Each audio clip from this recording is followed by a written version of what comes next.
the street. City News every... All right, we're going to fix up your home. It's summertime. You got to get all these little jobs done, so go get your paint cans and your brush. We'll wait. Okay, good. Now what we're going to do is we're going to talk to Malcolm Firkser here from Sunnybrook Home Hardware up at Bayview in Eglinton.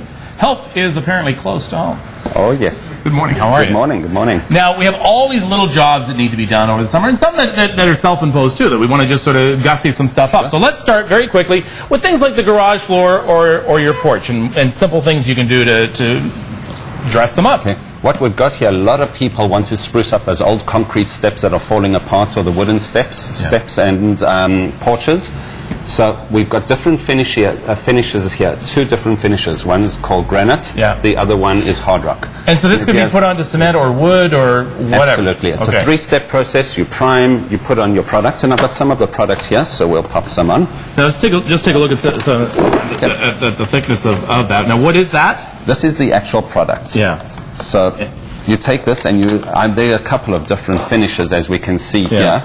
And just pop it on there, Take this, you smear a whole lot, and a nice liberal amount. By the way, I like using these liners so that you can use all different amounts. And don't just go and buy it. Go and ask someone, too, how much you're going to need, and tips you're going to need. And, like, should it be raining? Or how soon before it can rain? Et cetera, et cetera. And then you just apply, should it be raining. Try not.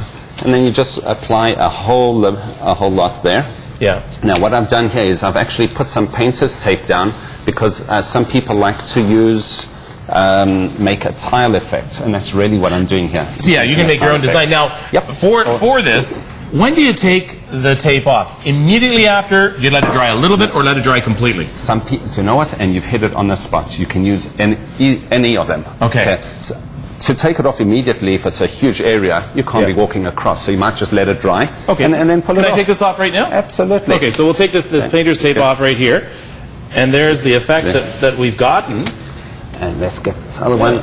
So if you have your primer underneath, which we tint as well, to different colors, and then you can have a nice tile effect. Works out beautifully. Or this is just using masking tape. So really a great product, and super hot wearing. Some other summer tips. Okay.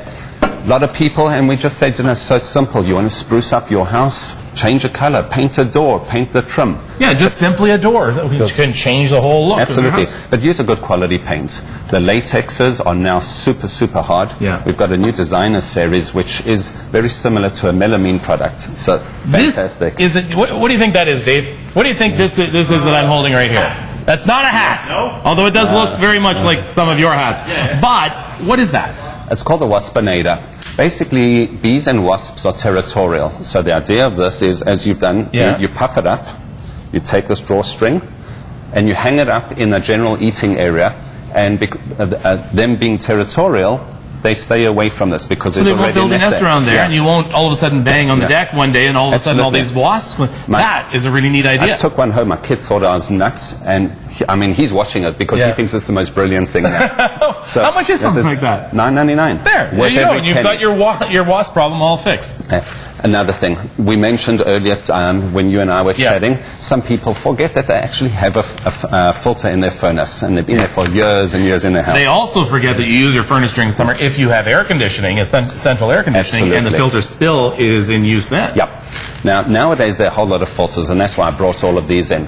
And as you can see, this one you can see through. We hardly sell these anymore. They're cheap. They're $3 for $2.89.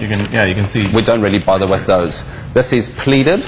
This is what we really do recommend. For $10, you get 2 of them, or a better quality from 3M. So before, if you do nothing else today, replace the filter in your furnace. Even if you don't have central air, you'll be ready for winter.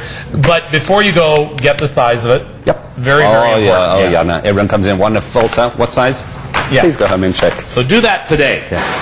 I brought a barbecue along. So many people come to us and say, can you give me the name of someone who cleans a barbecue? And I say, hang on.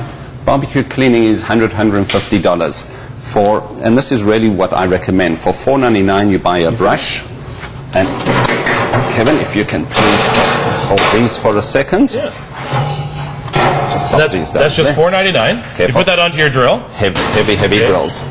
And then what you do here, on a portable drill or electric drill, and you simply run this quite aggressively along the burners. Okay, turn the gas off first. And then just run along the burners. Yeah. What happens is the actual pores on the burners tend to clog up from the carbon. Yeah. And all you're doing is opening up those pores, and your heat just comes up beautifully. Unless, of course, it's so eaten away that you need a new one, in which you can probably help them as well. We sell tons of parts. Yeah. Absolutely. And keep the grills nice and clean. I have a couple of different brushes here, and there's one brush I particularly like. This is a new style brush for the grill. Here? Yeah, instead of those small little square things. Yeah, because you can actually get into that grill a little easier. That's correct.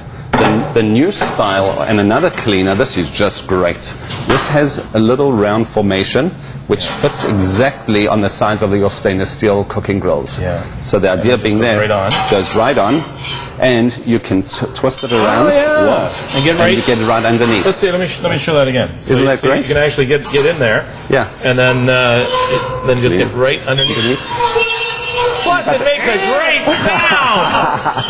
Oh yeah, it's like scratching nails there. Yeah. All right. So there's always plenty to do and plenty to clean up. Furniture cleaner, I've got some great furniture cleaner. People are always coming to us. All right. We have to run here, unfortunately. Thank you so much. All great advice. And we want to thank the folks at Sunnybrook Home Hardware for lending us to Malcolm. Let's go to the live eye. Here's Jen.